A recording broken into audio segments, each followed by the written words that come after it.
ของพระไปดูเพิ่มเพราะวินัยเพราะกฎหมายเหล่านี้ออกไปจากพระวินัยทั้งนั้นหลวงปู่รู้ดีมันออกไปจากไหนหลวงปู่รู้ดีผู้โจทย์ต้องโจทย์มีมูลหลักแห่งมูลนั่น3 อย่าง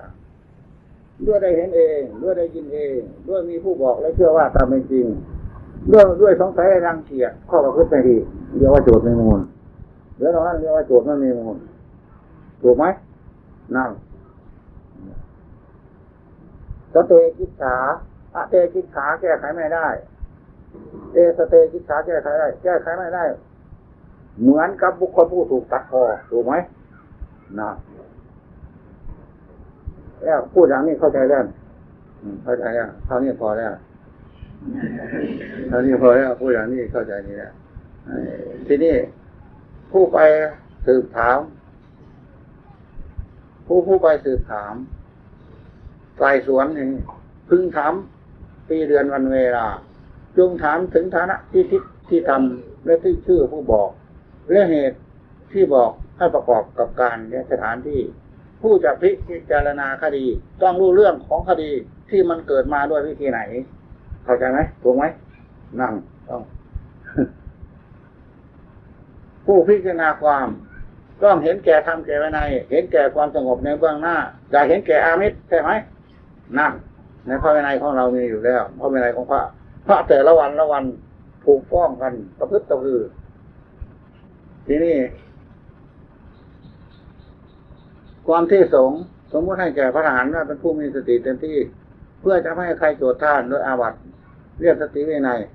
พระจำเลยเป็นพระทหารไม่สมท้าจำเลยที่จะทำการละเมิดดังที่โจทย์กล่าวหาสวดกรรมวาจาจารไว้ให้สติวินัยแล้วยกฟ้องของโจทย์เสียกัสสปาปิยสิกากรรมเพิ่มโทษแก่ภิกษุผู้ประพฤติลามกให้การกลับไปกลับมาพูดถลากถลายข้อคบเกินที่ถูกซักถามพูดมุสาซึ่งหน้าทีนี้พยานแท่งพยานเท็จเนี่ยมันฟ้องยากในทางพุทธศาสนามันกับเท็จกันจริงมันกับจริงมันเท็จ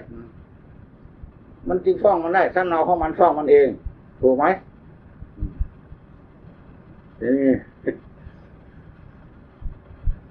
จำเลยต้องให้การตามเป็นจริงไม่ขุ่นเคืองจำเลยผู้โจทก์ก็หวังดีต่อพระธรรมวินัยต่อชาติประเทศชาติบ้านเมืองและธรรมวินัยในเบื้องหน้าไม่หวังเอาไปเอาชนะถูกไหมทีนี้ถ้าจำเลยเป็นผู้ประมาทอย่าไปขู่เนอะพระบรมศาสดาเดี๋ยวจะให้การไม่ตรงจงทำให้ร่าเริงให้บันเทิงใจขอให้คุณนั่นให้การตามเป็นจริงเนอะอย่าไปประมาทเนอะเราดูสีหน้าของเขาเราก็รู้จักถ้าเป็นผู้โลดโผนมากก็ต้องขู่เคยขู่เขาเหมือนกันนะถูกไหมขู่ถูกไหม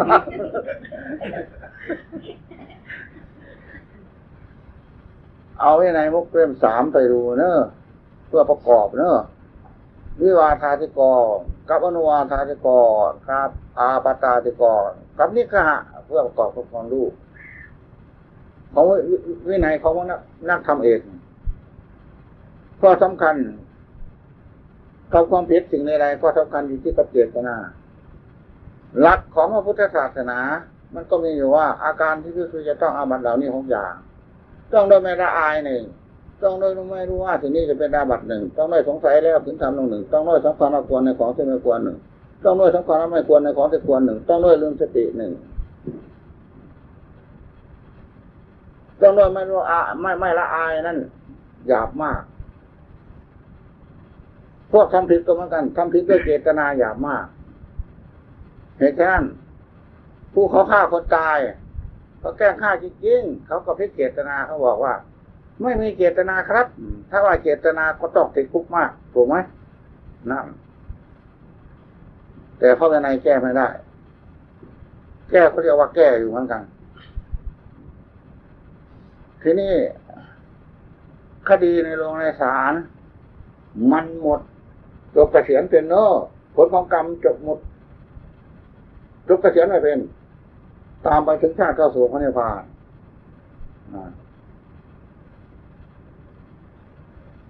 นี่เนี่ยกลับมานั่งอีกเอาหนังสือซะ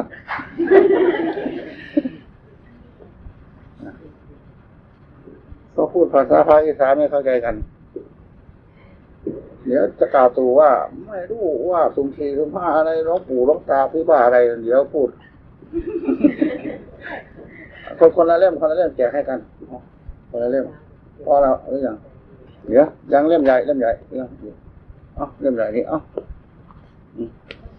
สัพพะทานังธรรมะทานังทินาติ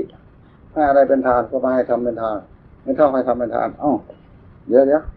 นี่กี่คนไปเดี๋ยวนี้ไปจุกนี่เอามาให้พระนี่อีกแกต้องซื้อกันที่นี่เอามาให้พระอีกนี่พระ4 องค์นะเอาไว้ทั้งสูงเนาะเอาไว้หิ้งพระเนาะเอาซื้อมาแจกพวกนี้ฮะนี่ใครพระท่านได้4 มื้อขึ้นมันเอาเข้าปัสสาวะมันออกดอกว่าสั่นวัดตกที่หลังเราหัวเราพวกนี้มองสั่นเอาแบบว่าเขาเกิดตกหัวเราพวกมาแล้วอันนี้ตัวมันตกที่หลังเราเขาตกมาจากคนเดือน2000 ไป18ตกหัวเราพวกอันนี้ภาวนาไปมองเหินอากาศฝุ่นหรือว่าผู้อื่นสร้างเขาเสียเทียดให้เขาโตเป็นว่าวัดโต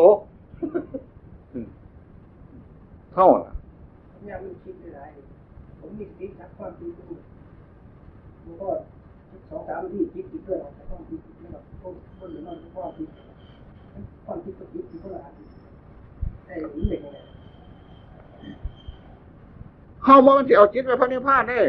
หรือเป็นคนละอันจะเป็นตะพันแนวหน่อยแล้วแผ่นแนวเขาบอกว่าจะเอาไปพระนิพพานไม่ได้เดี๋ยวเขาจะปล่อยเยอะกว่าพันเขาบอกปล่อยมันก็รับไปแล้วคือลมพัดเท่านี่แหละเขาบอกสมมติว่าปล่อยมันก็พัดไปแล้วคือคนนกเขาคิดเนี่ยเขาบอกสมมติว่าปล่อยมันก็รับไปเป็นขั้นโยงจะวางไหน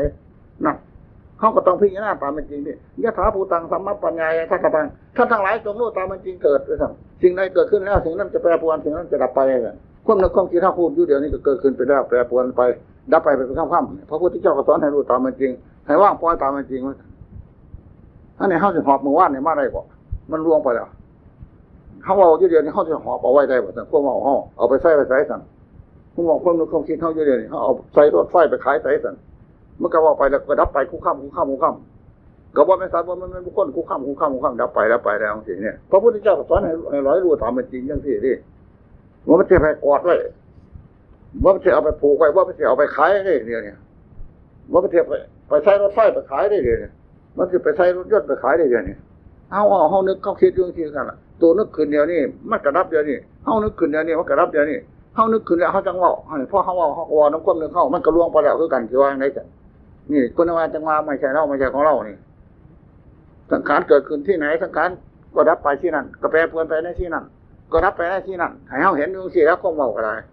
ที่ว่าไงตัวคือกันเท่าคือกันว่าจะเสมอภาคกันหมดสังขารทั้งหลายเสมอภาคกันหมดอันนี้จะตาความเป็นเที่ยงทุกข์ตาความเป็นทุกข์อนัตตาความเป็นความไม่ใช่ตนไม่ใช่เราไม่ใช่ของเราคือพี่จะหน้าแต่อนัตตาอันเดียวแล้วมันกระถือทั้งอันนี้จังทุกครั้งด้วยหมายความว่าปลาตัวเดียวนะนี่อันนี้จังนี่ทุกครั้งนี่อนัตตาสมมติเราไปยังเป็น3 ภาควันเถอะหามันปลาตัวเดียวกันฮะนี่อันนี้เฮ้านี่มันทั้งหัวมันเนี่ยนี่เฮ้ามาจับได้ทั้งหัวมันฮะนี่ไอ้เป็นจริงเฮ้ามาจับทั้งหัวมันก็ถือปลาตัวนี้คือกันนะฮะนี่หรือเฮ้าจับตะกางมันก็ถือปลาตัวเดียวกันคือกันหรือจะครับตั้งหากเฮ้าเห็นอันนี้จังเขาเห็นทุกครั้งเห็นอนัตตาเท่ากันเพราะมันเป็นปลาตัวเดียวเป็นก้อนอันเดียวกันทั้ง4 ก้อนเถอะคือเฮ้าเห็นหนังก็เห็นเนื้อเห็นกระดูกคือกันนี่มันก็อยู่ร่วมกันนี่อยู่ว่างได้จ้ะเขาเห็นหน้าเขาเห็นตากันคือกันเห็นจมูกกันคือกันว่าจังได๋กันเนี่ยแล้วเข้าใจที่ว่านี่สั้นนี่มันเป็นสั้นปัญญาได้ปัญญาอบรมสมาธิได้สั้นนี่มันสั้นสมาธิล้วนๆนี่สั้นปัญญาได้นี่ก็เฮาประเสริฐเปิดเปิงสิถือว่าเฮาประเสริฐก็บ่จังซี่มันแห้งไปบ่ไงเด้นี่มันแห้งบ่เห็นเป็นอนัตตาซ้ำแล้วแหมอันนี้อนัตตาอนัตทิฏฐิมานะเพิ่มมานะทิฏฐิมานะซ้ำแล้วแหมอันนี้ว่านเถาะเฮาถือมาแล้วอันนู้นนี่ฟังออกบ่ล่ะฮะนี่ คนเยอะใช่ไหมครับคือบ่มันแต่เฮ็ดมันแก้ของในความคิดได้มันก็สบายดีคือมันเข้ามันได้คนเยอะใช่ไหมคิดได้คิดจิตก็เป็นแต่สาวจิตนี่ฮะนี่ใจก็สาวใจไม่ใช่สัตว์บุคคลตัวตนแล้วเขาเป็นเพียงจิตตานุปัสสนาทำที่เป็นกุศลหรือกุศลที่มาเกิดกับใจเป็นอารมณ์ว่าทำก็สักว่าทำไม่ใช่สัตว์บุคคลตัวตนเราเขาเหตุที่ท่านจึงว่าไม่ใช่เราไม่ใช่ของเราน่ะขันโมเห็นอย่างท่านเกี่ยวอ่อนเงินไหนมาปฏิบัติว่ามาปฏิเสธว่าเป็นเราเป็นเขาเป็นสัตว์เป็นบุคคลน่ะก็สิว่าไม่ใช่เราไม่ใช่ของเรากายเป็นสาวกายไม่ใช่สัตว์บุคคลตัวตนเราเขาเป็นกายานุปัสสนาเวทนาคือสุขทุกข์และไม่สุขไม่ทุกข์เป็นอารมณ์ว่าเวทนาก็สักว่าเวทนาไม่ใช่สัตว์บุคคลตัวตนเราเขาใจก็เป็นสาวใจไม่ใช่สัตว์บุคคลตัวตนเราเขาทำก็เป็นสาวธรรมไม่ใช่สัตว์บุคคลตัวตนเราเขาเหตุที่ท่านเขาจึงมีเงินปฏิเสธว่าไม่ใช่เราไม่ใช่ของเราเขาจะเอาไม่ใช่เราไม่ใช่ของเรามาจากประตูแล้วสั่นขันเขาบอกพี่จะได้สั่นนั่นแม่นว่าสัตว์ท่านเนี่ยสัตว์ว่าฮะแจ้งว่าฮะเนี่ยแจ้งบ่แจ้งเราบอกฮะเนี่ยนั่นเพิ่นก็บ่ให้เอาหยังบ่ให้ว่างหยังฮะเนี่ยขันเฮาบ่เขียนเฮาก็บ่ลบเด้สิว่าไงซั่นมันลบมันก็มาจากเขียนมันก็มาจากลบเสียมันก็มาจากได้มันก็มาจากเสียเกิดแก่เก็บตายมันก็มาจากเกิดมันขันเฮาเราบ่มีไม่ใช่เราไม่ใช่ของเราแล้วเนี่ยเหตุมันสิมาแต่ไสมาวุ่นก็ดอกกระเดียวเสียซะเขาสั่นกันมันก็มีเราไม่เขาสิสั่นมันจะมาวุ่นก็ดอกกระเดียวแม่นบ่สั่นนั่นก็พี่แกนะเขาตรวจเมืองได้หรอบ่อันมื้อนี้เขาโตบ่ละคงมาหลายปีแล้วเขาไอ้โตเขาบ่โตตะโกนเท่าดอกเวลาเขาภาวนาเพ่งสิเขาไปเห็นผู้ใดเขาเพ่งโทษเบิดนั่นแหละคนมื้อนี้ว่าซ้ำกูคนมื้อนี้ว่าซ้ำกูรวดเนี่ยเวลามันเรียกพวกเพี้ยนมาคัก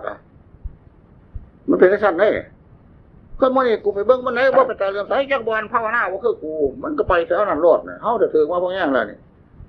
ตกลงเลยประพายบาดไปเที่ยวแข่งควบลูกกับคนเอาไปเอามากับทีมพาพาดปลาดำแทงยิกสับนั่นคำว่าโตเห็นถ้ำเสียกี่หยังมันเห็นเป็นสั้นหลายเลยได้เฮา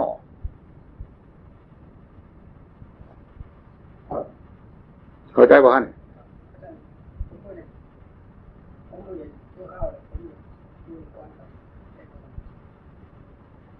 โย่ขันตัวรับฟังรับพี่หน้าเฮาก็อยากให้อยู่แล้วขันตัวถือว่าเป็นครูมาเอกเขาเฮาก็บ่อยากให้อยู่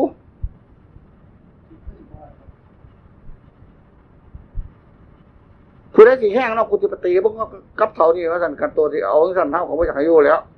ขันตัวที่ว่าสิรับฟังสิรับพันพี่หน้าเพิ่นเอาอันไหนก็ได้สิยังสิบ่ตัดสินนะเพิ่นสิได้ก็โตบ่ตัดสินนะเพิ่นดีก็โตขอรับฟังขอรับพี่หน้าเอาเหตุผลเป็นประมาณว่าจังซี่สิบ่ถือว่าเพิ่นบังคับให้โตเสือก็ถือว่าเฮาอยู่นี่สิถือว่าเฮาบังคับให้เสือเฮาสิโตก็บ่สะดวกคือกันโตก็มีสิทธิ์ต้องให้โตมีสิทธิ์พี่หน้าบ่ให้มีสิทธิ์เอาโกรธมาขวางหน้าบ่ให้มีสิทธิ์เอาเว้นเอาไผมาขวางหน้าให้มีสิทธิ์พี่หน้าตามเป็นจริงเท่านั้นแนวมันเฮามีสิทธิ์พี่หน้าตามเป็นจริงได้เดียวนี่ทุกสิ่งทุกอย่างบ่มันเฮาสิเอาโกรธเอาเครียดไปพระนิพพานได้เดียวเนี่ยบ่มันเฮาสิเอาความพัดของไปพระนิพพานได้เดียวเนี่ยของท่านว่าเฮาเอาความพี่หน้าตามเป็นจริงได้เนี่ยมันจริงอยู่ซ้ำไหนเฮาสิเอาจังซั่นได้เดียวเนี่ยแม่นบ่ซั่นเฮาบอกนั่นเขาถึงว่าแล้วลูกหลานเอ้ยอันนี้เขาถึงว่าแล้วเขาแห้งแล้วหลวงปู่ผมว่าหายเฮาคือกันเขาว่าแต่พวกเก็บพังง่ามือหนึ่งพี่หน้านิมิตไม่ใช่เราไม่ใช่ของเราไม่ใช่เราไม่ใช่ของเราเราไม่มีของเราไม่มีแต่ของทุกของเรามันถึงมีไม่ใช่กันพี่หน้าพร้อมเขาลงมาใจเขาออกไปเห็นหลวงปู่มันมายืนอยู่แก่สว่างออกมัดวัดในภูเก็ตพังงาแก่สว่างออกมัดหลวงปู่มันยืนให้ทั้งสี่ยืนปิ้นหน้าไปใส่ห้องให้ทั้งสี่อยู่ใกล้กุฏเท่ายืนที่ไพ่ยามโอ้หลวงปู่มาตัวนี่ว่าสั่งไปหาหลวงปู่กันหน้าว่าสั่งเมื่อวานเขาก็เลยจะไปไหนเนาะจะเหาะไปเหาะต้องเหาะขู่เขาได้เนี่ยท่านเหาะไปสูงๆมันประมาทได้เนี่ยมันถ่วงหัวไปเลยเหาะแล้วเหาะมากเหาะขู่ เข้ามาคุให้มันวิดดินก็เพียงนี่แหละให้มันวิดดินเพียงศอกนึงนี่เพียงคืบนึงนี่ไหมวิดดินคอยเทียบไปน้ำยามือนกไปสิมือนกไปสิคุเข้าไปสิห่อไปคอยห่อไปห่อไปบักที่ใกล้ๆเพื่อนน่ะคอยปุ่งห่อลงปุ่งห่อลงกลับใช้กับกิริเงี้ยหนาบางคน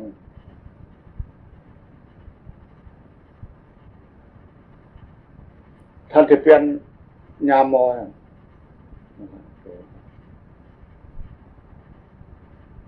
เปลี่ยนมอยามอันนี้ก็ไม่พ่อแม่ผู้จารนะแต่บ้านเอาผือคนหน่อยจะเปลี่ยนอย่างไรพ่อแม่ขันเปลี่ยนเนี่ยพ่อแม่ผู้จารที่ได้ใช้กันยามอันนี้กับยามใหม่ๆของคอยขอหน่อยกับพวกเก้ามันอะไรแบบนี้แต่ท่านบ่เปลี่ยนห้าสิบไปได้เลยคนอย่างนี้ว่าห้ามาหรือคนเสียมายามไปเพราะเก่าหายตัวลิบไปห้องย่างพะวงอยู่หันพะวงอยู่ห้องพะวงอยู่นึกมากอย่างว่าอยู่ดีเลยจับมากย่างไหนเอาบอกยามเปลี่ยนหมอเดินด้วยกันบอกเอาขาดพวกเขาบ่สันโดษเลยพอยามอันนี้ก็โยบานน้ำผือเลยพอแม่ผู้จารให้โยบานน้ำผือเลยตอนนี้ว่าเปลี่ยนหมออ๋อแล้วเสร็จละถ้าตัวว่าเพียนเท่าก็จะไปให้โคกกอยนี่โคกกอยพังง่ายแต่เขามามันจะมาวัดร้ายเนี่ยมันเยอะกระเทือกเลยย่าง2-3 บาทไปก็เลยหายตัวเล็กไปเท่ากับพะวงนู่นนี่แหละมาตาเราออกข้างมันตาเอาเลยเขาเลยหูงาขึ้นมาหูงาขึ้นมาเห็นลมหายใจไม่ใช่เราใจของเราไม่ใช่เราใจของเราเราไม่มีของเราไม่มีแต่ของทุกไม่ใช่เราใจของเราของลมหายใจเขาออกอยู่เหมือนที่เข้าไปเดิมถ้าได้ให้จิตท่องก็เลยปล่อ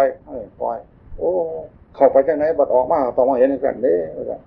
เขาก็เลยควบอยู่หันเพราะมันที่เรา13อันนี้มือรุ่นมากกูจะไปกราบเรียนหลวงพ่อเทศก็น่าในประกาศเรียนหลวงพ่อเทศบอกได้ต้นจนปลายอย่างที่แล้วในสมัยนั้นก็มันจะเป็นอย่างนั้นเถียงกันได้กลางคืนเถียงกันหลวงพ่อเทศคนบ่เถียงเข้าไปหรอกหมวดมู่เนี่ยเถียงกันขอวัดทั้งหลายเนี่ยหวานข้าวเอาลงในฮะหั่นมดบ่ได้ใส่ซอสบ่ได้ทดสอบหวานข้าวเนี่ยหั่นมดเอาแบบบ้านน้องผือไปใส่แบบบ้านน้องผือเอาแบบอยู่น้ำหลวงปู่มัน4 พรรษาไปใส่พ่อหลวงปู่มันตายของพ่อมหานุจะเอาขอวัดหลวงพ่อทิมหนึ่งพ่อทิมว่าแต่เขาว่าที่มุ่งคนละคนดักสันนมสักคนเข้าไปเป็นเทบาทเขาเอามาให้เป็นเรื่องของเขาเขาประกันก็เป็นเรื่องของเขาว่าแต่ก็เลยมาจากโลกนั้นไปแล้วแต่เขาโมเพชกันหรอกว่ามึงเรียกมาเขาสนใจว่าไงนะสนใจว่าไงก็เลยภาวนานอนภาวนาบ้างไม่ใช่เราไม่ใช่ของเราของเราของแกก็ไปเห็นจังหวะนี่ได้ประกาศทูตหลวงปู่มันหลวงปู่เทศได้ถามว่าท่านได้ควบว่าทางไหนหมู่ฟังในตัวเราได้ควบอยู่ในห้องก็จะเป็นโมเมนต์คือท่านลงมาทางนี้ขอวัดปฏิบัติที่เฮาเคยเฮ็ดอยู่บ้านน้องเพลิน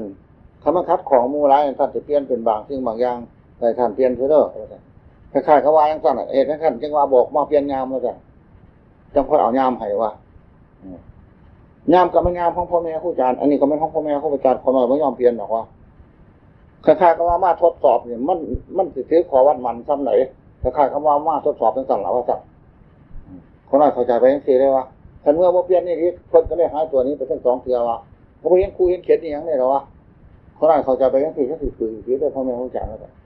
หัวกากขนาดหลวงพ่อเทศคำนั้นเข้าแก่คือโตก็แก่เก่งอยู่ว่าเอาเมื่อนี้เขาฟังเราหมดแล้วละสังขารเท่านั้นแหละสังขารละเอียดเข้าจิตเท่าละเอียดไปเท่าไรก็สังขารละเอียดไปเท่านั้นแหละเขาก็กลัวว่าเขาประเสริฐย่ำเนี่ยนะเนี่ยมันสนุกตัวบ้านนี่ไปออกโลกได้บ้านนี่ถ้าตัวพ่อหน้าพ่อเป็นยังเพราะว่าเนี่ยคือเขาเอาเรื่องเขาเหาะทะลุภูเขาเนาะ ท่านนั้นบ่เสียเอาบ่เสียซะของตัวบ่เป็นเสียตัวก็บ่เสียแล้วก็เขาก็ว่าซะแล้วของตัวภาวนาบ่เป็นเสียตัวก็บ่เสียเนี่ยว่าเหาะทะลุภูเขาเหาะทะลุภูเขาสอดจงวงอันทะลุภูเขาเนี่ยมันสิเอาหัวอันนี้ไปส้นขี้หินเอาคักๆได้ว่ามันแสงสว่างมันสอดจงวงแบบพวกก็เหาะไปนำแสงสว่างอันได้ว่าสอดภูเขาทะลุพุ่นว่าเพราะนั้นยังบ่เสียอยู่หั่นก็บ่เสียแล้วของตัวบ่เป็นก็ว่าซั่นแล้วเฮาว่าสิแล้วแต่เรื่องการทั้งอากาศพุ่นก็มีเดือนที่กรมทั้งอากาศพุ่นก็มีว่ามันกำลังกระถอนออกมามีผู้เอาผิดข้อกับโรคปวดหลงอยู่คือเก่าคั่นล่ะว่าอันมื้อนี้มันสิเอาไปพระนิพพานเพราะอำนาจของบุญในขั้นนี้ยังเกิดยังรับเป็นอยู่เฮาว่าจังซี่ตัวไปเห็นหน้าเดียวซื่อๆหรอกเนี่ยให้เห็นสมน้ำตัวเป็นเขาตัวปฏิข้อหมายว่าเพิ่นว่านิมิตเพิ่นบ่อธิบายมันค่ะนิมิตก็ไปเอาข้อหมายนี่เข้าข้อหมายไว้หันดีๆเด้เข้าหมายไว้บนแสงสว่างเนี่ยมันนิมิตบ่ซั่นเข้าหมายไว้พระพุทธเจ้าบ่ติดอยู่ในนิมิตเด้เว้าพื้นนิมิตก็บ่ติดอยู่ในนิมิตนี่พระพุทธเจ้าผู้พ้นๆมาแล้วว่าพื้นนิมิตก็บ่ติดนิมิตว่าพื้นกระสนก็บ่ได้ติดอยู่กระสนสิว่าจังได๋ซั่นก็บอกตามสมมุตินะว่าเนาะหมู่เฮาคันเห็นอันใดได้กล่าวว่าแต่โตสลาดมันแห้งทะลุโตขึ้นสันตัวเฮาเนี่ยมานาทิฏฐิมันก็ท่อฟ้านี่ที่ไผเทศก็บ่ฟังกันตัวเฮาคันเห็นคนถามเนี่ยพวกนี้บ่ภาวนาเนี่ยมันมากวดจะกูว่าตัวละนี่มันบ่ทิฏฐิบ่ไงบ่นี่คันเขาภาวนาเขาก็สิห้องให้เฮานี่อยู่บ่ซั่นพระพุทธเจ้าเคยเฮ็ดแล้วเห็นคนมาแล่นเข้าป่าทุกขกิริยาเพิ่นทุกขกิริยาเพิ่นเห็นคนมาแล่นเข้าป่าบ่จักเว้านำขึ้นไปสูงๆหมดผู้สูงหมดเราได้เห็นแล้วทุกขกิริยาว่าซั่นบ่ถูกว่าซั่นอันนี้พวกพัทธวัคคียะนั่นพวกภิกษุพัทธวัคคีน่ะปีนี้จำพรรษาว่าซั่นปีนี้จำพรรษาน่ะไผดีก็ต้องดีไผบ่ดีก็บ่ดีเรื่องของไผของมันจะถามกันเด้ตลอดพรรษาว่าซั่นอย่ามาปากก็มาออกกันเด้ว่าซั่นตลอดพรรษาได้ตั้งกฎไว้ให้ซั่นพระพุทธเจ้าได้ทราบมาประชุมว่าซั่นโอ้ยมาประชุมบ่ได้ธรรมดาพวกเข้าสิเจริญก็ต้องศึกษากันบ่มันความต่ำกับความสูงว่าซั่นอยู่นำกันบ่ปากบ่เว้านำกันสิเฮ็ดจังได๋ว่าซั่นแต่อย่าให้มันเกินส่วนว่าซั่นก็มีขอบเขตอยู่ซั่นตัวว่าซั่นสิ่งนัดสิหมายบ่ปากก็มีแต่ขอวัดพวกปฏิภาคโลกอันนี้ว่าซั่นขอวัดพระพุทธศาสนาบ่มีได้ว่าซั่นศาสนาเฮาสิเจริญเพราะเตือนเพราะตักเพราะเตือนกันพี่หูสองห้องน้องหูนึงว่าซั่นสารสังฆธรรมสากถาสิมีหยังว่าซั่นคันสิหามบ่ให้ปากมันสำเร็จพระอรหันต์ว่าซั่นฟังบ่เอาคนปากกึกมาว่าซั่นเพิ่นว่าว่าซั่นพระพุทธเจ้ามาบวชว่าซั่นพระพุทธเจ้าห้ามบ่ได้ว่าซั่นมีโตคือกันน่ะว่าในเวลาซั่นว่าบ่มีผู้ใดประพฤติคือโตเนี่ยโตก็ได้สะดุ้งโตว่าโตเป็นคนเก่งกว่าหมู่อยู่ในสำนักนั้นมันก็ได้โมโหแต่ตัวสิว่าจังได๋ซั่นเฮาถือมาแล้วอันหมู่นี่มันมีแต่แนวแม่นบ่ได้เฮาเอาเดียวนี่แม่นบ่พวกมันนี่อยู่กินแล้วมือแล้วเว้นซื้อมีตั้งแต่เราอดอาหารผู้เดียวแล้วก็ได้เกิดมานาทิฏฐิคือตัวละนี่แม่นบ่นั่นเว้ยมันก็จับได้ทั้งหนังทั้งเขาพุ่นแม่บัดของเฮาเคยผ่านมาแล้วของหมู่นี่บ่มันเฮาบ่ผ่านมันหรอกเฮาเคยเป็นมาแล้วนี่บ่มันเฮานี่ดีบ่ได้เดี๋ยวนี้เฮาถึกมาแล้วอันหมู่นี่พันนี้มาถึกลูกถึกหลานนั่นนี่สิวางไหนซั่นไผต้องเอาบ่ได้ฮะเด็กปันงูเห่างูสาต้องคอยกับพึ่งข้อคอยต้องแห้งกับพึ่งข้อแห้งนั่นบอกว่าสิไปพระนิพพานแล้วของฉันว่าเฮากับน้ำมัวลบขึ้นมาบอกขึ้นเฮาแล้วอันนู้นนี่อะไรว่าเฮาเคยถึงมาแล้วเรื่องนี้แต่ว่าถึงที่หลังเฮาดอกน้ามาประพฤติเก่งพระโคดสิบุญผู้พ่อว่าเฮาน้ามาไปเห็นในสันพระโคดสิบุญมีผู้เห็นหมดถ้าไปแท้ครูบาอาจารย์เพิ่นเห็นเพิ่นแห้งแล้วทุกสิ่งทุกอย่างเฮาบ่ได้บอกมันเกิดบ่เฮาบ่ได้บอกมันดับดอกมันเกิดเองมันดับเองมันเฮาก็รู้ตามเป็นจริงเท่านั้นนี่หน้าที่เท่านั้นแสงสว่างเฮาบอกให้มันเกิดบอกมันดับไปเฮาก็บอกให้มันดับบอกแน่คันว่ามันเสร็จมันก็เกิดเองมันก็แปรปรวนเองมันก็ดับเองนี่ฮะแม่นว่าสั่งเฮาบอกสินั่นพระพุทธเจ้าสอนให้เป็นอย่างนี้ฮะสอนให้รู้ตามเป็นจริงสั่นนี่อันนั้นวิปัสสนาเฮาบริกรรมวิปัสสนาเด้ไม่ใช่เราไม่ใช่ของเราไม่ใช่ผู้อื่นไม่ใช่ของผู้อื่นคือกันนั่นแหละ ถ้าว่าไม่ใช่เราไม่ใช่ของเราหรอถ้าสิ่งนี้กิริยาอย่างกระดอกกันมันก็เป็นเรื่องตัวกันถ้าว่าไม่ใช่เราไม่ใช่ของเราหรอเขาสิเอามาวุ่นมาว่าอย่างกระดอกกระเดียกันทีนี้ผู้คัดก็ได้ว่าไม่ใช่เราไม่ใช่ของเราไม่ใช่เราไม่ใช่ของเราเขาถามมาสั่งกับมันเขาถามมาสั่งกับที่ว่าสั่งแต่สังขารตัวสังขารตอบกันสังขารตัวสังขารตัวกันเนี่ยอยู่ว่างไหนสั่งพันธุ์พานที่จะมาบอกว่าเสียงกันนี่สิบอกสั่งแม่นบอกสั่งนั่นกับพี่ชนะได้หรอบอกเนี่ยให้อยู่ที่ไหนสั้นนั้นมันก็บ่ถือเข้าใจแล้วบอกเขาเนี่ยผู้ถอดส่วนผู้เป็นคนพ่อกันได้เป็นเรื่องนี้พี่ชนะพอแล้วอยู่เลยผู้ถอดส่วนติดอยู่ในจิตผู้ถอดส่วนรักษาจิตดวงเดียวฮะนะเขาเอาจิตไปพระนิพพานนะบ่สั่นบ่แล้วจิต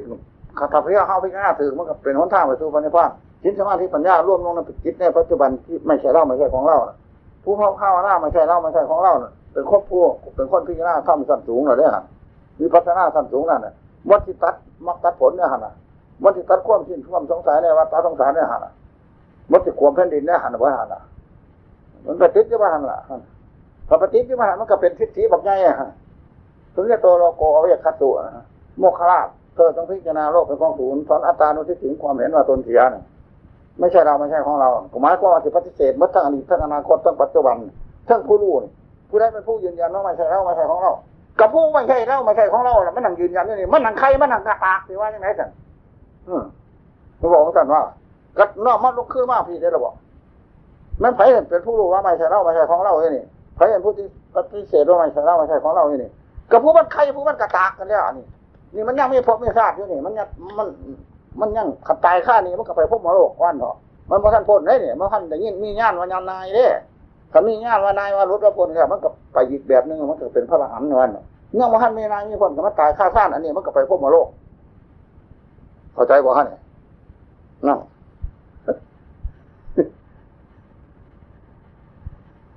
มันโมโหอยู่วันละเดียวนี่คือเนื้อรากับคือต้องเอาเขาปั่นแรงมาใส่ห้องแต่ตนอก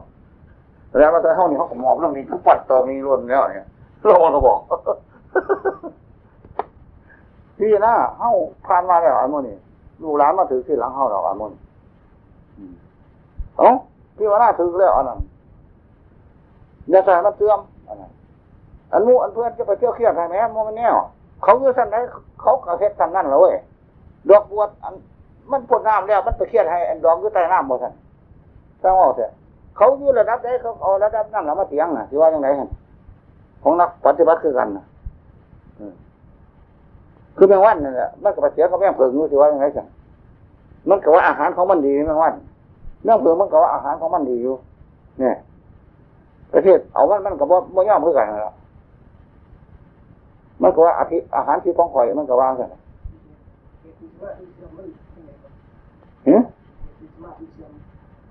มันได้2-3 มื้อสุกตลอดนี่สุกใจบุญอย่างที่ที่เสื่อมมันน่ะสุกสิได้พระพุทธเจ้าสอนให้ติดอยู่ในสมาธิมันมือมันเกินบ่เอาที่ย้อนถามนั่นเขาเนี่ยพวกเดินเรือน่ะเขาให้ทอดสมอยังมัดมือมันเกิดอยู่บ่ว่าแต่มันถึงฟังเทียบ่การลบฟันการลบล่าขาฟันกันนั่นเขาสอนให้เขาอยู่ลุ่มพ่อนาเดียวบ่หรือให้ออกต่อสู้ว่านักมวยเขาบอกใครลูกดาเดียวบ่ขอให้กับพี่ตัวแมนบ่นั่นเขาบอกให้ถอยดาเดียวบ่ลูกกับพี่ตัวแมนบ่สั่งนั่นไอ้พี่หน้าสั่นมึงแม่นี่เขาหายใจเขาน่ะหายใจเขาออกทันนาเดียวไม่บอกเพิ่นสอนให้เพิ่นมาสอนให้เขารับกระเทือบ่สั่งเพิ่นอันสมาธิคือกันกับพักเสียเวลาที่ได้ขันบ่พักมันบ่ได้กำลังแต่ปฏิในสมาธิก็บ่ได้คือเขาพักเที่ยงนี่แหละลงพักเที่ยงนี่ก็ลงไปพักอยู่ป่านนี้จะมาให้งานดูกับมันได้สมาธิผู้มีปัญญาก็จะเริ่มสมาธิบ่ได้ผู้มีปัญญาก็บ่มีศีลปัญญามันต้องออกมาคู่สั่นปัญญาทำสั่นได้ก็ต้องมีปัญญาออกมาหมดสิว่าอบรมสมาธิอบรมปัญญา เอาเล่าให้มันยุ่งซื้อเนี่ยมันก็อบต่างคนต่างอบรมกันหนังเนื้อเองกระดูกมันก็ต่างคนต่างอบรมกันตาหูจมูกลิ้นก็คือกันก็ต่างอาศัยกันอยู่คือกันที่ว่าอะไรกันมองสันว่าจากอันไหนอบรมอันไหนแล้วสติก็ดีสมาธิก็ดีปัญญาก็ดีฉันทะวิริยะจิตตาวิมังสาก็ดีก็ต่างคนต่างอบรมกันล่ะที่ว่าอะไรกันใจก็ดีผู้รู้ก็ดีผู้รู้ก็ว่าใจก็ว่าวิญญาณก็ว่าจิตก็ว่าอันจิตนั่นว่าตามภาษาบาลีวิญญาณก็ว่าตามภาษาบาลีส่วนใจเนี่ยแปลออกว่าเป็นธรรมแล้วส่วนผู้รู้แปลออกเป็นคำไทยแล้วผู้รู้กับจิตก็อันเดียวกันอยู่คือกันขันไม่มีจิตก็ไม่มีผู้รู้ไม่มีผู้รู้ก็ไม่มีจิตคือกันนั่นแหละก็ไม่มีวิญญาณคือกันนั่นแหละก็ควบเดียวกันต้องกระเทียบเขาต้องหมากถือว่างเลยกันเอากระปัดตีดินนี่พี่ก็ถืออเมริกาถือกันด้วยค่าน้ำเนี่ยปฏิวัติอยู่ก็น้ำใต้ดินเนี่ยใต้น้ำเนี่ยมันเป็นดินบอกเนี่ยอันเดียวกันด้วยนั่นเขาเห็นอันนี้จังทุกครั้งอนัตตาสิว่ามันเขาเห็นทะลุโลกหรอบอกโลกมันเต็มไปด้วยอันนี้จังทุกครั้งอนัตตาเขาเห็นไม่ใช่เราไม่ใช่ของเราเขาก็เห็นรอบโลกคือกันตัวโลกไม่ใช่ของผู้ใดเกิดขึ้นได้กับแปรปรวนได้แต่สลายก็ควบเก่าตัวน่ะเนี่ยนิมิตเป็นเล่าเป็นนิมิตว่าสันเขาจะมาเถียงเอานั่นทำไมข้าขายจะเป็นเนื้อสัตว์ที่ตัวข้าเป็นอาหารค้าขายน้ำเมาค้าขายยาพิษการค้าขาย5อย่างนี้เป็นข้อห้ามของพระโสดาบันท่านไม่ประกอบเลยและเป็นข้อห้ามของชาวโลกด้วยชาวโลกสมมติแล้วมันไปยังมันจังวุ่นวายอยู่ค้าขายเครื่องประหารนี่สำคัญบ่มันสิค้าขายพวกเมตตากรุณาเนี่ยเมตตากรุณากันสมุห้าวน่ะแต่เครื่องสมานสามัคคีกันเถอะว่าอันเครื่องขาเครื่องแกงกันปืนผาอาวุธนั่นมันก็ไม่เห็นตั้งแต่แนวอันขาฟันนันแท่งเลือดเนื้อไงมันติดเอาเข้าสู่มาจากประตูไหนขณะว่ามันมีความสูงงอนขาทั้งผู้ใดบวชคนจะให้ผลเงาของเขาแบกไถ่มาบวชได้เลยเพิ่งกว่าตัวเหมือนบ่กันเพราะว่าอายันเตปโตนี่บาทของท่านของท่านนี่อายังอันตรวาสโกนี่ผ้านุ่งของท่านอายังอุตราสังโฆนี่ผ้าห่มอายังสร้างคาติอะไรนี่ผ้าสังฆาครับอันนี้ดาบของท่าน อันนี้วิชาบอกเลขของท่านพระพุทธเจ้าพูดว่าเด้อันนี้ดาบของท่านนะครับอันนี้วิชาตากของแหงขายที่พูดกับพูดว่าเด้ที่ว่าได้ไหนสั่นอันนี้ใช่ไหมบางโลกนี่ใครบอกเส้นทั้งตัวแล้วเขาบอกที่ตั้งห้องนี่ผมบอกแค่สีลายที่ตั้งคนลายไปตั้งอยู่ของผมบอกว่าเขาบอกที่ตั้งอยู่ของอันนี้นั่นนี่อีกอันนึงนั่นอีกอันนึงเขาพวกที่โกงที่เกมาคืนรถน้ำอะไรนะพอคืนรถแล้วท่านเข้าไปยึดแต่มันเกินเข้าไปยึดแต่มันเกินพอให้ยึดแต่มันเกินแนวนั้นบัดหาลงมันบอกอยู่แต่ว่ากดลงขีดโกงมันบอกให้เงินเลยท่านจะไปถามเอาว่ามันก็อะไรเลยมันตีอยู่แต่มันติดขาวเลยเอาลุ่นมาหอดบ้านหันขนาดก็ไม่ขึ้นไม่ขึ้นของอยู่ว่าโอ้ยจะมันรวนหลายขลับเส้นยิ้มใช่ไหมใส่ยึดเกิดเลยแบบนี้มันพ่นเต็มรถพ่นเต็มรถนั่นเขาเห็นว่าพ่นเต็มรถแล้วเขาก็ทาไงนั่นเลยเขานุ่งผ้าไม้แพร่ดีเขารัดทุกข้างพวกมือได้สิเล็ดนาบุญโมเงาขับรถเปิดขนาดเขาเห็นด้วยกันเห็นปืนเขายังในกดเหมือนกันเขาไปเห็นด้วยกันวันนั้นตำรวจเขาเต็มแล้วขลับขั้นหลังวันนั้นจะไปเลยเนี่ยบางคนจะไปเห็นนาบุญใช่เขากันเอาว่ากันอันนี้เข้าเมารถเมาเรือแต่เขาเป็นคำขึ้นเขาบ่อยขึ้นเลยก็หน่อยบ่เหมือนกันบ่จักกันเนี่ยแบบนี้เข้าไปผู้เดียวบนป่าบนดงไกลเติมวันท่าเนี่ยจากตำบลนี่ต้องท่านเลยแล้วก็มีรถมอเตอร์ไซค์น้ำก้นมาเปิดบอกไงมากคนนั้นไม่ยอมจะออกก้อนด้วยกันเลยท่านบัดท่านั้นมามันขวางทางแล้วมันมาขาห้อท่านมาขับรถของนี้ซ่าท่านเพราะเราก็ไม่เฮ็ดเลยมันบึงเพราะเราก็บึงขึ้นกันไหนมันหอดทางหลวงมาแล้วทางมาแล้วจะเข้าเป็นกัน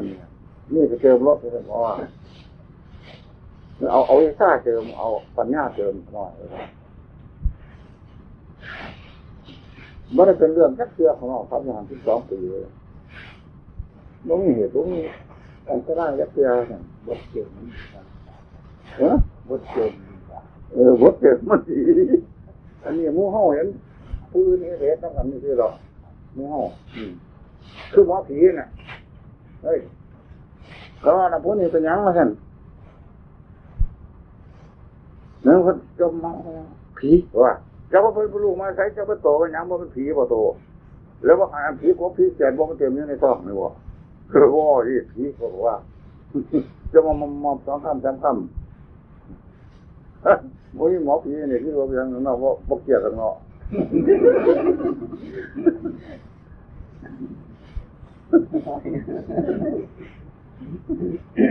อายุทำคะแนน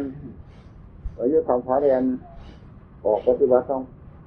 ตั้งแต่โดนนั่นแหละแล้ว2 วันที่เราไปที่เก่าปีนึงอายุทำคะแนนเดียวลงมาเขากำลังฟ้อนหรือพวกเลี้ยงผีน่ะผู้ขาบางคนขี้ดื้อท่านนี่ผู้ขาเขากำลังไปบิณฑบาตแล้วยางพานเข้าไปหาเขาเขากับกระดาษเหมือนกันเว้ย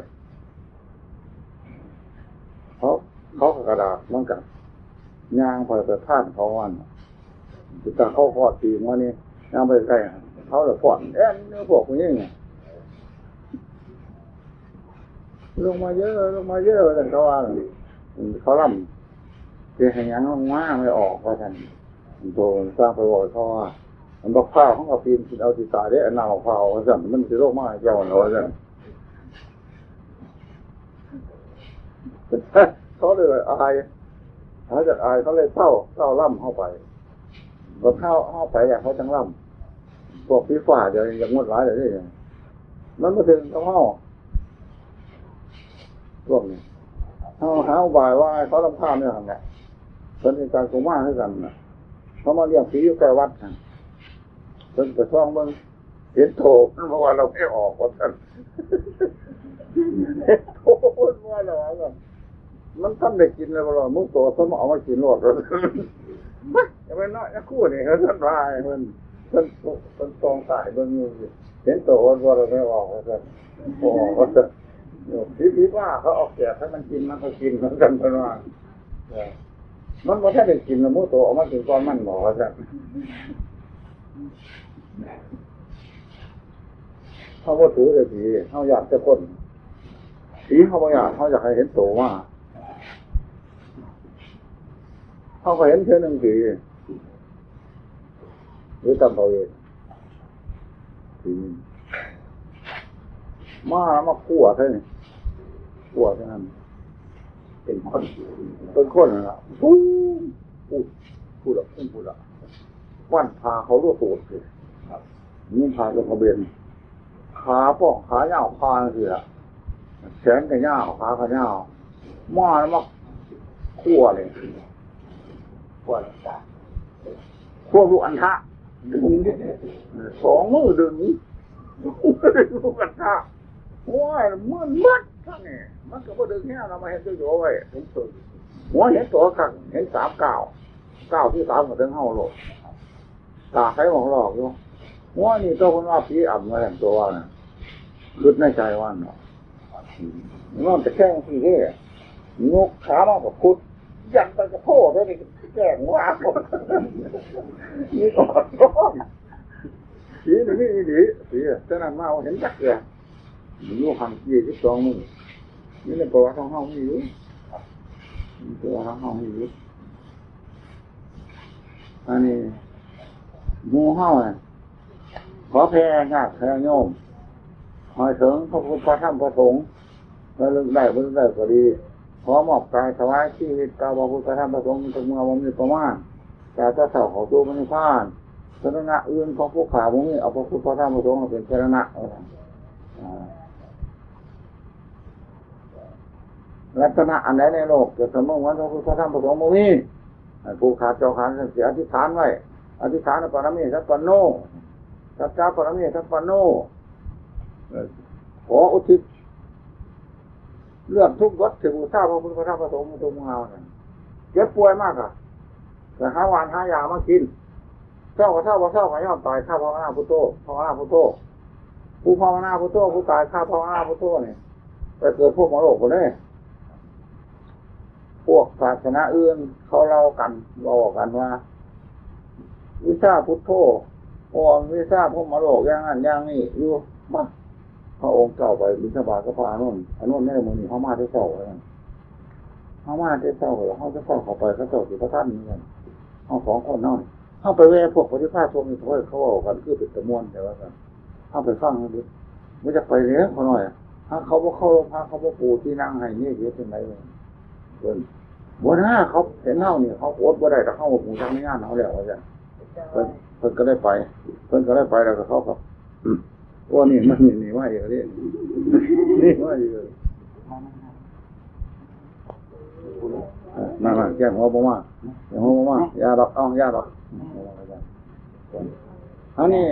วิชาพวกมรโลกนะพวกท่านเล่าเอียงกันนะครับว้าวเปิดวิชาพวกมรโลกเรียกเขาหน่อยวิชาพวกมรโลกของมูตัวให้ยังไงยืนขาเดียวอาปากกินลมนอนขวงนอนหนามนะครับข้านกินอาหารนะครับหรืออาหารที่กระโปงกินนะครับแต่กระลาบข้าวกินข้านกินกันนี่เลยนะข้านกินอุจจาระก็ได้เลยนะงัวน้อยมันทายออกของง่อยนี่ก้นมันข้านไปคาบกินก็ได้เลยนะนี่แหละวิชาพวกมรโลกพวกเขาน้อยเลยหัวของมูโตสองอย่างแต่น้องห้าวไม่ยากเลยนะจะเพียงมาเหลื่อมใสพระพุทธธรรมประสงค์ตลอดชีวิตคือเราได้วิชาพวกมรโลกเลยนะเป็นหัวของพระพุทธเจ้านะง่ายไปแล้วของห้าวอาจารย์ของมูโตสมัครยากแต่อาจารย์เกิดเหลื่อมใสเพิ่นมาบวชเพิ่นเกือบบดช่วงนั้นพระพุทธเจ้าพานันตรายจริงจะได้อันนี้ว่าน้ำมูโตห้องเราบอกหลายเลยกันเข้าอยู่คนเดียวเอามาแล้วบอกไปปุ๊บผู้ชายตัวเนาะจับพอแห้งหน่อยจังหวะถามตัวทั้งหมดแล้วก็ไปทุบ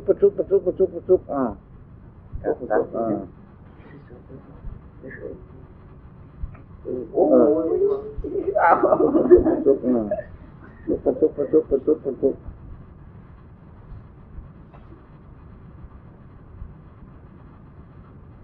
ปฏิวัติพระพุทธศาสนาบางต้นสอนในธรรมะหาอย่างที่ในทางที่ชอบเมื่อหาโภคทรัพย์ได้มาแล้วแต่เรื่องกินเรื่องใส่เรื่องท่านแต่แล้วหาโภคทรัพย์ได้มาโดยทางไม่ชอบแล้วเรื่องตัวมานาบิดาบุตรภรรยาบอกให้เป็นสุดเรื่องผืนสูงให้เป็นสุดบำบัดอันตรายที่เกิดแต่เหตุต่างๆกอยาทุทีผมขอยาขอพิธีตอนรับแขกวัวเพลพีสมุนที่ทางผู้ตายราชพิธีถวายเป็นหลวงมีเสียข้าคอยเป็นต้นเทวตาปีตบุญอุทิศให้เทวดาเมื่อได้จากทานในสมณพราหมณ์ผู้พุทธชอบคำสอนใดๆในไตรโลกธาตุมันจะเลื่อนคำสอนของพระพุทธเจ้าไปมันจะมีว่าสอนมัดส่วนที่เนี่ยเป็นเรื่องคืนคำสอนของพระพุทธเจ้าเขามัดจำรับเฮ้านั่นเมื่อได้ว่ารับตอนนี้เราว่าให้มุตโตฟังอยากให้มุตโตเข้าใจคือสำหรับห้องพิจารณาทุกแนวเดียวเอาพิจารณาอันนี้จังแนวเดียวพอเขาลงหายใจเขาออกเขาถือว่าพี่อันนี้เห็นอันนี้จังคณะคิดเดียวก็เห็นโลกรอบนึงแหละโลกเกิดมาเลยอันนี้จังเขาตอบสงสัยเลยนะเห็นทุกคณะคิดนึงก็เห็นโลกรอบนึงโลกเกิดมาเลยความทุกข์เห็นอนัตตาคณะคิดนึงก็เห็นโลกรอบนึงเพราะโลกเกิดมาเลยทุกครั้งนี้จังอนัตตาเต็มไปด้วยดินน้ำไฟร่มเหมือนกันสังขาราพระโลกทั้งปวงย่นลงมาในสังขารโลกสังขาราปรมาทุกขาสังขารเป็นทุกข์อย่างยิ่งโลกเป็นทุกข์อย่างยิ่งอันนี้จังเป็นทุกข์อย่างยิ่งชาติภพเป็นทุกข์อย่างยิ่งสิ่งที่มีวิญญาณและไม่มีวิญญาณเป็นทุกข์อย่างยิ่งมันก็มีความหมายอันเดียวกันภาวนาอันเดียวเท่านั้นเท่าเขาบอกภาวนาหลายเดี๋ยวเขาโมโตเนี่ยจะเรียกว่าโวหารโวหารก็แปลว่าหารลงแปลว่าลบลงอันนั้นปัจจุบันนั้นจะโยธรรมังผู้ใดเห็นธรรมในปัจจุบันผู้นั้นมันงอกแง่ขอนแก่นในทางพุทธศาสนาเลยฉันทะพอใจรักใคร่ในกรรมฐานในปัจจุบันรักใคร่ในพุทโธยกพุทธหอนวิริยะเชื่อมันประกอบด้วยพุทโธจิตตะเอาใจฝักไฟในภาวนาพุทโธ มีมั่งสามัญที่ต่อพิจารณาในพุทโธในปัจจุบันโลกโลกพุทโธธรรมโมสังโฆอยู่อันเดียวกันในปัจจุบันพร้อมกันพ้นทอง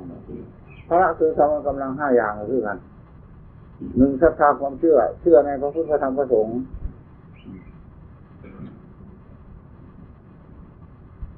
2วิริยะความเพียรเพียรในพระพุทธธรรมพระสงฆ์เพียรละบาปบำเพ็ญบุญสติความระลึกได้ระลึกในทางที่ดีในทางพระพุทธธรรมพระสงฆ์ในทางธรรมะเรื่องชีวิตโดยบริสุทธิ์สมาธิควบตั้งใจมัน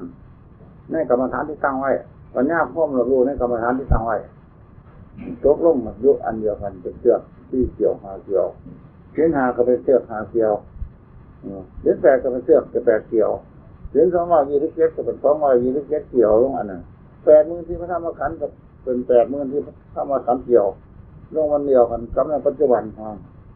กันเท่าพิจารณาดินยังสินี่เท่าพิจารณาน้ำยังสินี่เท่าสินี่หน้าไฟยังสินี่เท่าพิจารณาลมยังสินี่เท่าพิจารณาคุณพ่อคุณแม่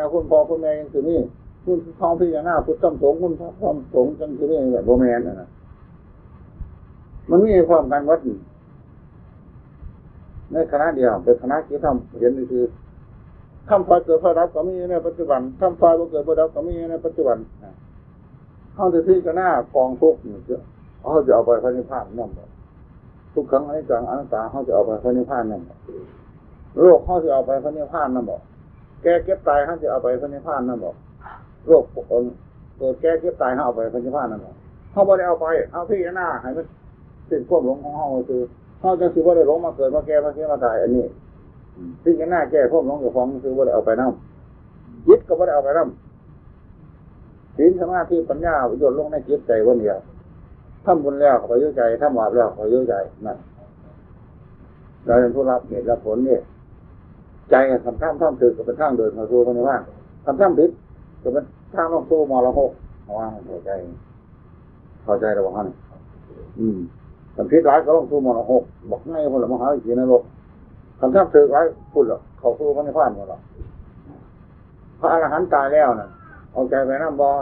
ได้เอาไปน้ำพระอรหันต์บ่หันตายนั่นใจใส่ใจยุบใจของมันไม่กิเลสทำพระอรหันต์สิได้ระวังใจว่าไม่ได้ระวังเพราะมันไม่โทษคนกับไม่ระวังโลภมันก็บ่ไปถ้าโกรธมันก็บ่ไปถ้าหลงมันก็บ่ไปถ้าว่ามันพอมันเก็ดหลาบแล้วมันเห็นเราไม่มีประโยชน์เพิ่นเอาเลยบ่ไปเพิ่นก็ได้อยู่สบายเพิ่นถ้าพระอรหันต์จะมารักษาใจอยู่มันพระอรหันต์ก็เป็นทุกข์สิก็เป็นคือคนคุ้มนักโทษญาติมันรักนี้วันเหรอเดือดปืนพ่อแม่นบอกดีพอดีมันยากกับปืนเยี่ยงหัวทำมาทำสูงทำสิรุตสิพ้นเข้าผมว่าเดี๋ยวออกมาแล้วมีสี่ล้อให้พ่อหน้าทุกครั้งอันนี้จะอนัตตาบางที่ก็ไม่ใช่เล่าไม่ใช่ของเล่าฟอกเขาลงให้ใจเขาออกนี่จะกองทุกในโลกอะไรไม่น้องไผ่แบบนี้จะกองทุกถ้าคิดให้ว่าจะกองทุกก็ยังมายึดมาถือว่าเป็นเล่ากับเขาเป็นพระเป็นมุขคนนะครับที่จะนั่งฟอกเขาลงให้ใจเขาออกนั่นรับผ้ากันเป็นวิชาของเราประจำวันนั้นเราไม่สงสัยในโลกอันนี้ไม่สงสัยในโลกอดีตท่านก็ไม่สงสัยที่ถามมาเขาก็บ่ฆ่าอย่างนี้แต่ก่อนหลวงปู่เป็นยังเนี่ยเป็นทุกข์เขาปฏิบัติบางทีเพราะว่าทราบยังไม่เป็นทุกข์เท่านั้นนะว่าเขาตอบท่านนี่คือว่าเขาตอบผิดว่านั่นหลวงปู่เมื่ออื่นที่กินเขาก็ยังหลวงปู่อยู่ของจักบอกเอาคนที่ใส่บาตรให้ได้หนึ่งขันเขาใส่บาตรให้กับสมมติว่าได้กินขันเขาไม่ใส่ให้กับสมมติว่าไม่ได้กินขันได้กินแล้วกับสมมติว่าขี่เท่านั้นละขันเขาตอบก็คือว่าเขาตอบผิดว่าคิดจะไหนกินแล้วว่าเป็นขี่ว่าตัว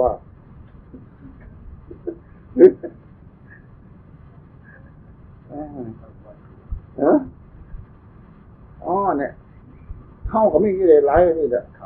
ตัวว่าห้องนั้นเป็นทิ้งไม่ทราบไหนบ่ห้องนั้นได้เยอะเลยนับเด่นเม็ดแดดเม็ดลมเม็ดฝนเขาก็นับได้อยู่อันนี้ตัวห้องกิเลสมุดโตมูโตหนึ่งโบราณเท่าห้องแต่ห้องหลายกว่ากิเลสห้องผมก็รับรองห้องเป็นพระอรหันต์แค่ห้องนับได้เลยนับเป็นทิ้งไม่ทราบห้องนับได้อยู่ เพราะว่าอันเพิ่นว่าภาษาลิบุตรนับเป็นหินไม่ซ่าในสอบมหาสมุทรได้นับไม่แดดไม่ร่มไม่ฝนก็ได้เฮาวันภาษาลิบุตรเฮาก็นับได้แต่ว่าเฮามีเกศหลายกว่าเพิ่นเพราะน้ำลายเพิ่นต้นถิ่นห้องนับได้ห้องนับจังได๋สิคันนับในภาษาไทยเนาะนับเม็ดหินไม่ซ่าเนาะจักเขาได้ธาตุดินเนาะ1ดินเฮาก็ว่าจังได๋หรือว่าจังได๋อันนี้มันนับน้ำมันนี่ฝนตกจะใส่เท่าไรนับได้บ่ว่าซั่นนับได้แล้ว1น้ำว่าซั่นแล้วอันนี้มันนับลมพัดจะใส่ตัวของจักบ่ตัวรับได้บ่ว่า1ลมนะย่นลงแน่นับทั้งย่นแน่สังของโหเด้1ลมไฟมันความอบอุ่นมันร้อนมันมีหลายปานใดมันมีตัวไตรอเท่า1ไฟว่าซั่นนับลงเป็น1เด้เฮาสินับถึงล้านถึงโกรธก็นับเป็น1ไฟได้ด้วยในเฮาว่าพ้นจากกิเลสแล้วเฮานับได้อยู่นั่นต้องนับมันกันฮะนี่สัมภาภาษาลิบุตรนับถึงอสงไขยเท่านั้นได้อันนั้นได้ตัวรัดในมือเดียวคือหั่นใครจะไปเป็นกรรมการนับฟังอยู่หั่นให้1 2 3 4 5 6 7 8 9ไปสั่นบ่ฮะนี่ผู้เป็นกรรมการไปนั่งฟังกับพี่บ่าผู้รับกับพี่บ่าคือกันแม่นบ่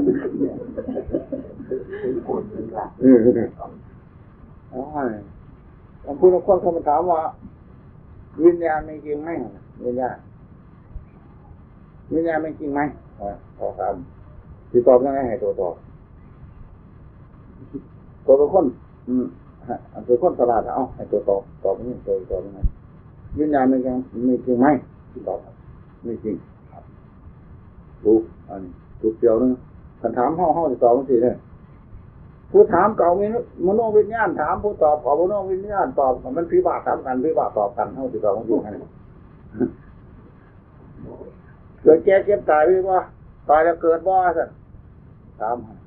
ตายแล้วสูญหรือตายแล้วเกิดได้สั่นกับผู้ถามก็เอาก่อนเกิดก่อนตายมาถามผู้ตอบก่อนเกิดก่อนตายมาตอบกับพิบัติตอบกันถามกันนี่กันเท่ากับที่ว่าของจริงอันนี้แม่นว่าสั่นอันนี้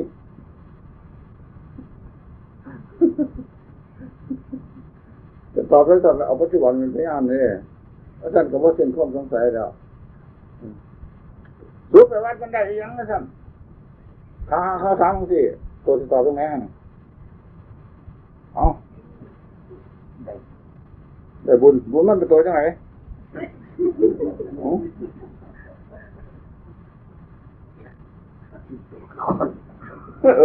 อันก็ถือยุกับตัวขึ้นใจเป็นตัวขึ้นคน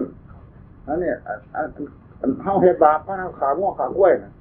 บาปมันเป็นตัวได้กับเป็นตัวจะคนแล้วคนเป็นผู้ขาแม่นบ่ว่าเขาจะเลิกว่าหันคือโกรธเนาะมันร่วมนี่นี่ว่าน่ะศีลกับศีลต้องในใจสมาธิกับตั้งมั่นต้องในใจปัญญาเขารอบรู้ใจพุทโธก็แปลว่าผู้รู้ใจละบาปบำเพ็ญบุญธัมโมก็แปลว่าทรงไว้ซึ่งละบาปบำเพ็ญบุญในใจสังโฆก็แปลว่าปฏิบัติละบาปบำเพ็ญบุญอยู่ในใจตัวโลกพุทโธธัมโมสังโฆอยู่ร่วมกันหมดคือเฮาว่ากันนี่ล่ะเคยเห็นหนาเสียว่าโยก็เคยเห็นแหน่ว่าอันนี้ว่าเฮาว่าอักษรย่อเด้ก็เห็นหน้าก็เห็นตาคือกันเห็นดังคือกันน่ะแม่นบ่เฮาบ่ว่าว่าเขาบอกอักษรย่อเด้เฮาว่าพุทโธเฮานึกถึงพุทโธธัมโมสังโฆก็อยู่หั่นล่ะนี่เฮาจับหนัง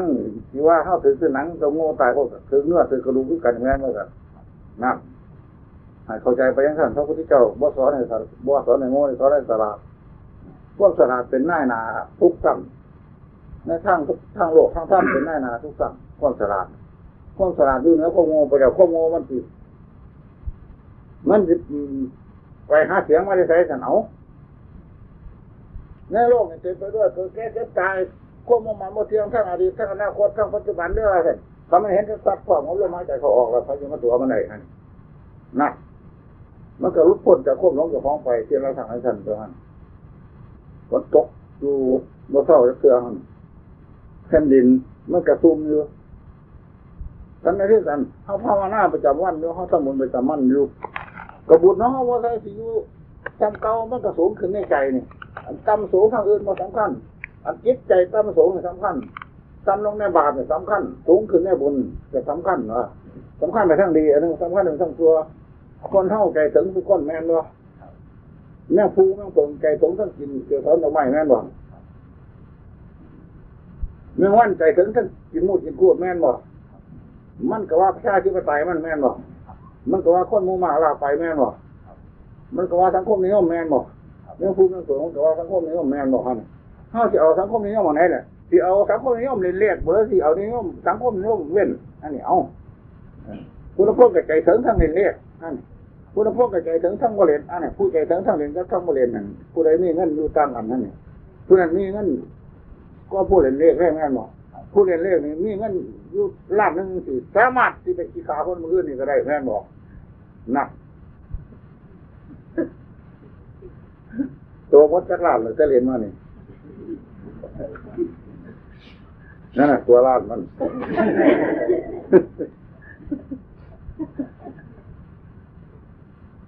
คนเฮามันเกิด60ตัวเฮาอยากจะไปบนบานตัวจะเขียนโชคดีบ่ตัวจะเขียนโชคดีบ่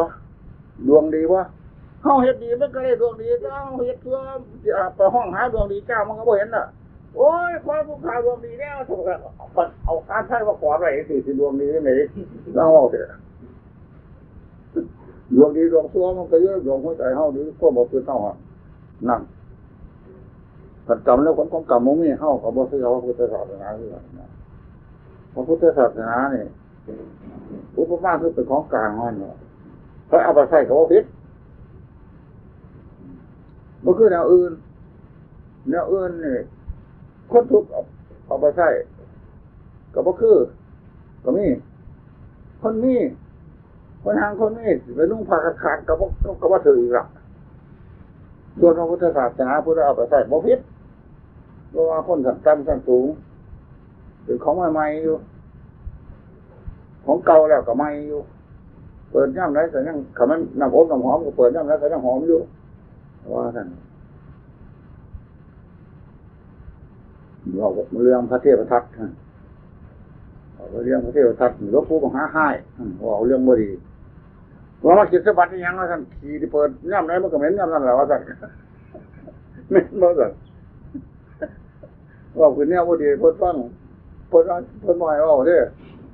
จะโทรออกมาเนี่ยบ่ดีว่าท่านเปิดย่ำไรมันก็เหม็นย่ำนั่นแหละขี่ว่าท่านเพิ่นว่า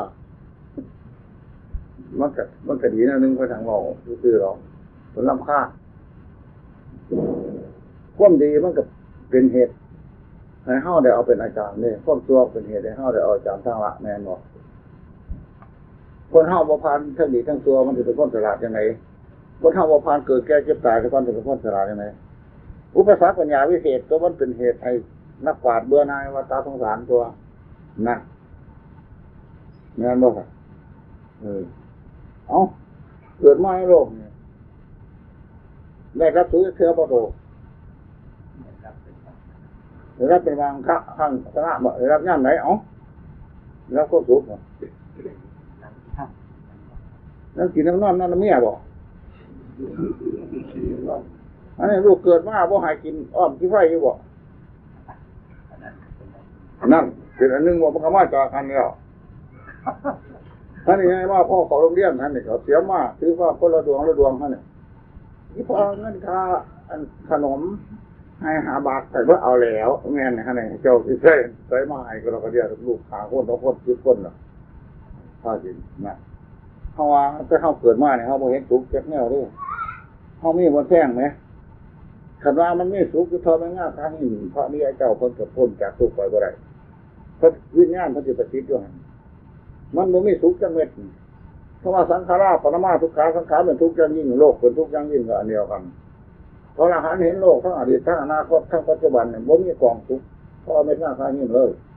แต่ในขั้นท่านจึงเบื่อหน่ายโลกได้วิญญาณของท่าน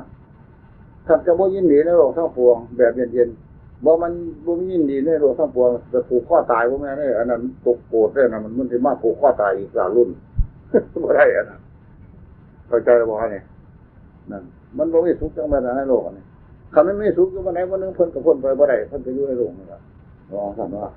อันนี้คันว่าเป็นจังซั่นนั้นเฮาให้ได้นะให้ตะเว้าเนาะนี่เนาะ ไปจุดกลับก่อนเนอะฮะจะไปกลับก่อนอ๋อเป็นโรคหัวใจเลยร่างกายครับรถติดใจได้เรากลับก่อนที่พูดอยู่อย่างนี้เข้าใจไหมล่ะก็ไม่รู้ภาษาอีสานใช่ไหมฟังได้ก็การข่มก็ข้าแปลว่ายกย่องในสิ่งที่ทำถูกทำอย่างนี้นะเรียกว่านิเรียกว่าปะฆะหะทำอย่างนี้มันผิดเรียกว่านิฆะต้องลงโทษตามโทสานุโทษถ้าอย่างนั้นก็ปกครองกันไม่ได้โทษปาราชิกจะประปรับเป็นอาบัติสังฆาทิเศษก็ไม่ถูกโทษอาบัติสังฆาทิเศษจะไปปรับเป็นปาราชิกก็ไม่ถูกโทษน้อยจะเป็นโทษมากก็ไม่ถูกโทษมากจะเป็นโทษมากก็ไม่ถูกเป็นผู้พิพากษาหรือนี่พิพากษาคดีทีนี้จะเล่านิทานให้ฟังไหม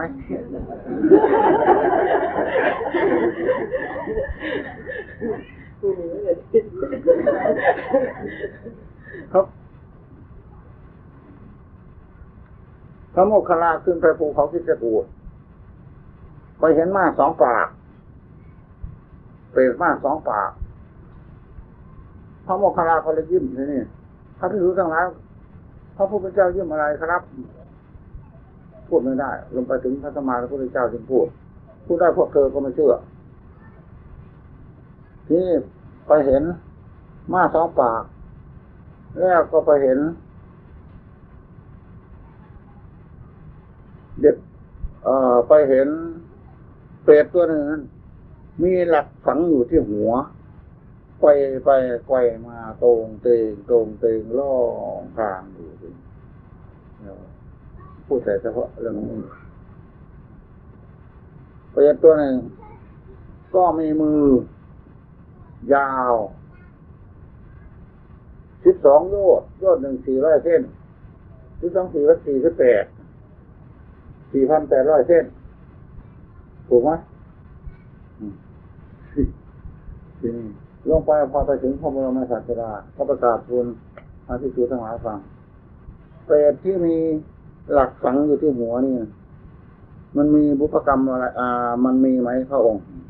มีไม่มีเธอเห็นลงมาจากภูเขาคิชกูฏเดี๋ยวนี้นะเธอมาแกล้งถามเพื่อให้พวกนี้เชื่อเธอ